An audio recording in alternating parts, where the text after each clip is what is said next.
Hi there, and thank you so much for watching. This video is going to be my October month wrap up and November budget plan. So I have admittedly not done a video like this in a long time, and that's just because I have not been super disciplined about tallying up my numbers at the end of the month or making a plan. Like that's just the the bare bones truth. What I am very disciplined in is tracking everything that I spend, but I've not been the best about reconciling. So that's what I'm hoping to change coming up, and that's what I actually took the time to do. And just for I guess, reference, it takes me about, so I account for my spending every week.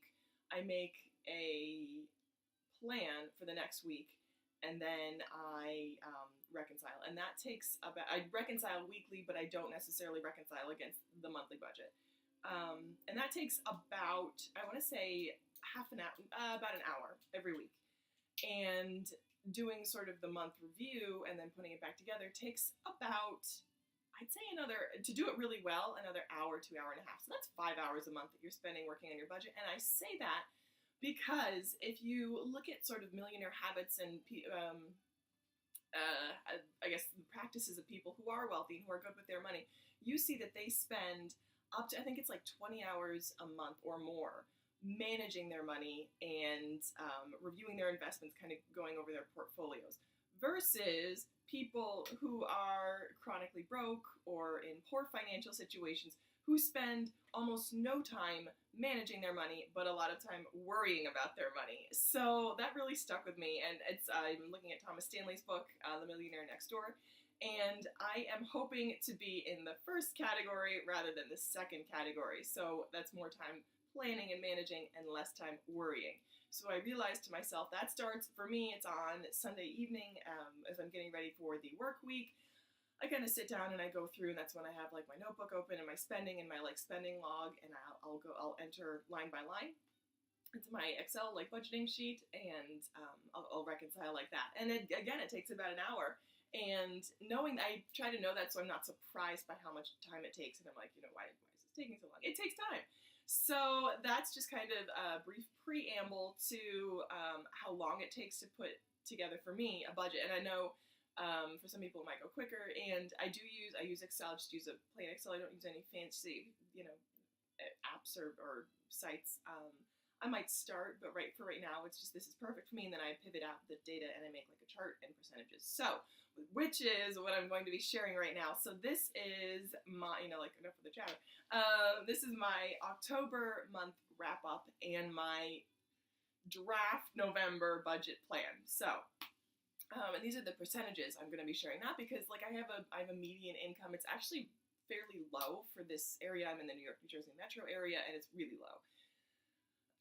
But it's higher than it was 3 years ago, 4 years ago, which is good news. And I'm hoping that it will go up as I start to, go for certifications and become more qualified in what I do. I'm hoping that will go up. So I have my little trusty legal pad, and I will be sharing percentages here. So there are 13 total categories, and I've broken them down from greatest to smallest. And this month actually surprised me, because the category that I thought was the second highest was not the category that I thought was small. I was surprised by the second highest category, put it that way.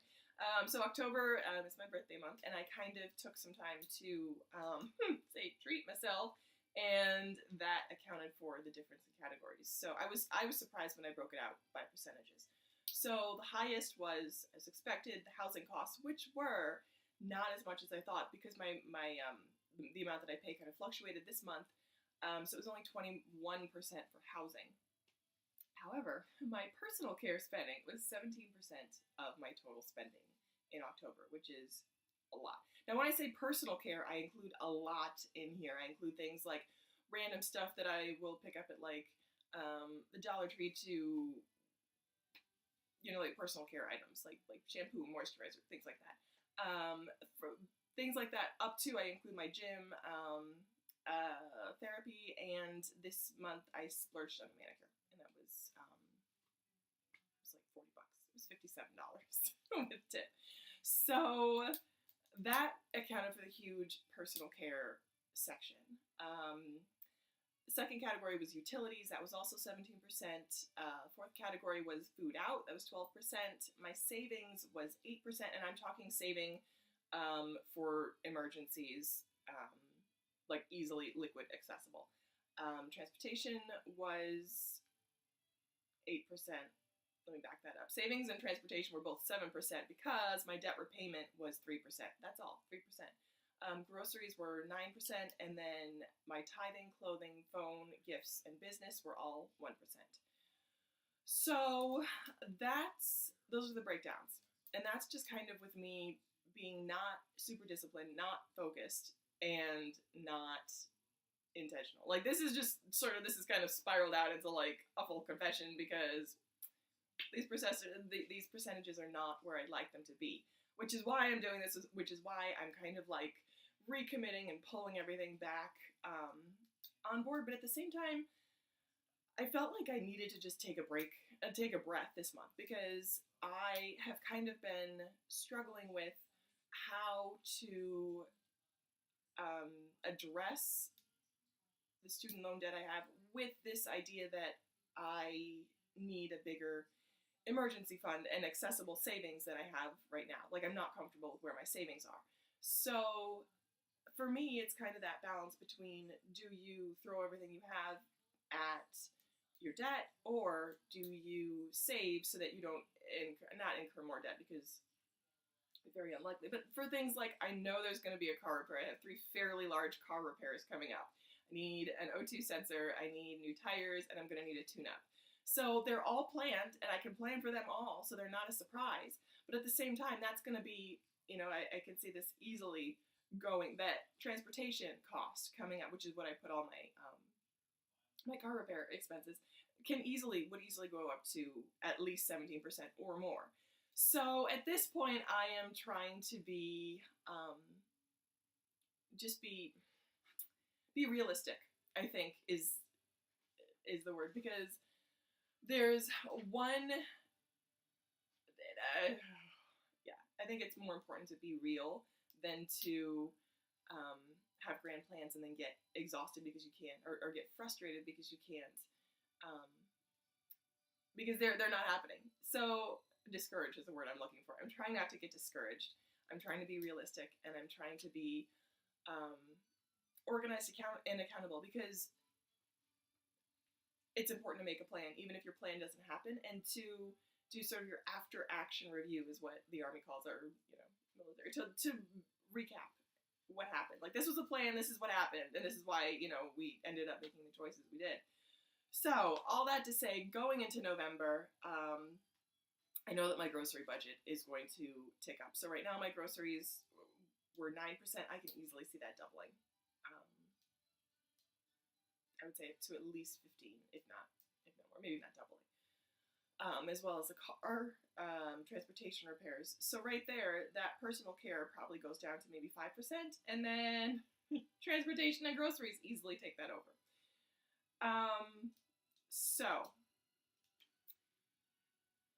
again, that to say that these percentages are probably more or less fixed within their categories, so there's not much room to get additional traction, which means that if I am going to make any traction, either in saving or in getting rid of debt, I am going to have to do something more. So I have these, not plans, I'm going to put into action a plan to raise my supplemental income, which I will be sharing actual numbers, because I'm totally cool about sharing numbers. So I have an eBay side hustle, and I'm working on sort of affiliate schemes that I have going on. Things that just in an effort to sort of share more and to be of better service, and also to get more traction in moving forward personally and inspire other people to do the same. So all of that. Thank you for watching this long, sort of rambly October wrap up and November draft plan. It's been therapeutic for me to share, and I think it's like hugely accountable. And if you are someone who likes watching these videos, then I applaud you, because I guess they can be interesting, but I don't know, it can be really tough. So again, thank you for watching, and I hope to be back to share more.